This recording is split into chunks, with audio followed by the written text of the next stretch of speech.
Welcome to the slop farm. Enjoy the video. You start by selecting straight hardwood logs 12 to 18 inches long. Denser wood lasts longer. Once chosen, cut ends square so pieces sit flat. This prevents wobble. Next, drill pilot holes for 1/4 screws to avoid splitting. Use clamps to hold parts steady.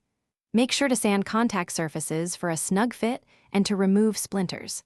These first steps set alignment and structural integrity, so take your time and check measurements twice before assembling. You now build the sides and base.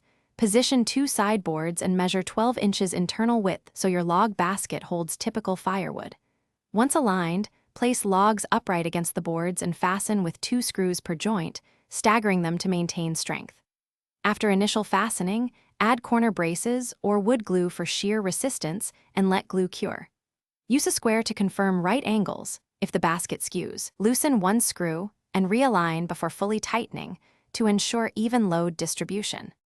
You finish by installing handles, metal or rope, and reinforcing ends so the basket carries heavy loads safely.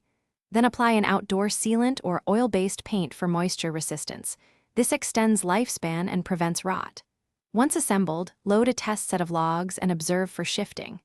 If you detect wobble or creaking, stop, tighten all screws, and add a center brace or cross member to distribute weight. If splitting occurs, replace damaged piece and use larger diameter screws with pilot holes to prevent recurrence.